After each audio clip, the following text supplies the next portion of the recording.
أعوذ بالله من الشيطان الرجيم بسم الله الرحمن الرحيم الحمد لله رب العالمين وصلى الله على محمد وآله الطاهرين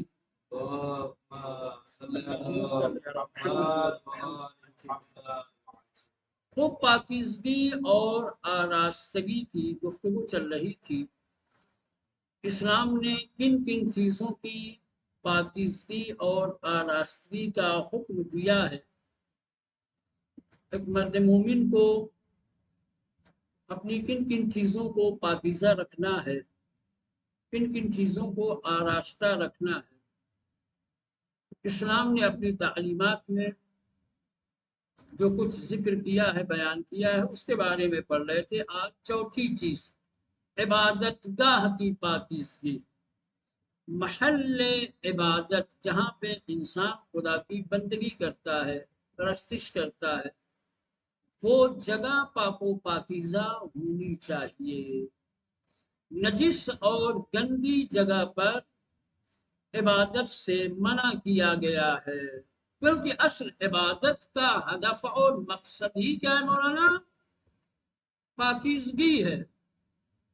تو جس چیز کا مقصد ہی پاکیزگی ہو وہ گندی جگہ پر کیسے کی جائے گی؟ لہذا کہا گیا ہے کہ جہاں تم عبادت کرتے ہو وہ جگہ پاکیزہ ہونی چاہیے تاکہ حضور قلب پیدا ہو، تاکہ تمہارے اندر بھی پاکیزگی اور طہارت حاصل ہو، پیدا ہو۔ کہا گیا ہے کہ ہر جگہ عبادت نہیں کر سکتے، عبادت کے لیے خاص جگہوں کی تعین کا حکم دیا گیا ہے۔ اب یہ کہو کہ بھئی عبادت کرنا ہے تو جہاں مرضی وہاں کر لو، نہیں، عبادت کے لیے خاص جگہ اور خاص مقام کا تعین کرنا چاہیے۔ کیوں کرنا چاہیے؟ کیونکہ انسان جہاں پر کام کرتا ہے، جہاں پر انسان رہتا ہے، محل کار اور محل زندگی سے انسان کو ایک لگاؤ ہوتا ہے، دل بستگی ہوتی ہے۔ دل بستہ جگہ پر جب عبادت کرو گے تو مولانا دل تو لگا ہوا ہے آپ کا کیا ہے؟ اپنی جگہ سے، تو پھر جس کی عبادت کرنے کے لیے کھڑے ہو اس کی یاد کب آئے گی تمہیں؟ یہ دل بستگی تمہیں اس کی یاد سے روکے گی۔ اسی لیے کہا گیا ہے کہ عبادتوں میں اگر حضور قلب پیدا کرنا ہے، خدا کا ذکر اور خدا کی یاد میں اگر مصروف و مشغول ہونا ہے تو پاک و پاکیزہ جگہ کی تعین کرو تاکہ خدا کی یاد، خدا کی میل و محبت تمہارے اندر زیادہ ہو سکے اور زیادہ دیر تک تم اس جگہ پر کھڑے رہ سکو، عبادت کر سکو۔ تعین محلہائے خاص، خاص جگہوں کی تعین برائے عبادت کے لیے بدلیل آنس، اس دلیل کی بنیاد پر ہے کہ انسان اسباب بستگی بمحل کار، کہ انسان کام کرنے کی جگہ سے وابستگی و دل بستگی بمحل زندگی دور شود، اور زندگی گزارنے کی جگہ سے جو دل بستگی ہے، جو لگاؤ ہے، اس سے دور ہو سکے۔ وبا حضور قلب بیشتر، اور زیادہ سے زیادہ حضور قلب کے ساتھ در عبادت گاہ، عبادت کرنے کی جگہ بے یاد خدا بند باشد، خدا کی یاد میں رہے۔ دکان پتہ چلا کھلی ہے، شٹر اٹھا ہوا ہے، وہی مسلح بچھا دیا ہے، اب ذہن بار بار جا رہا ہے کوئی خریدار تو نہیں آ رہا ہے، آگے کہیں چلا تو نہیں گیا، کتنا فائدہ ہوا کتنا نقصان، جتنی دیر میں پڑھ رہا ہوں اتنی دیر میں کوئی آئے گا نہیں آئے گا، ہزاروں قسم کے خیالات آئیں گے۔ محل زندگی میں اگر آپ نماز پڑھ رہے ہو تو چونکہ ایک خاص لگاؤ ہے اس جگہ سے، ٹھیک ہے، بار بار خیال آئے گا،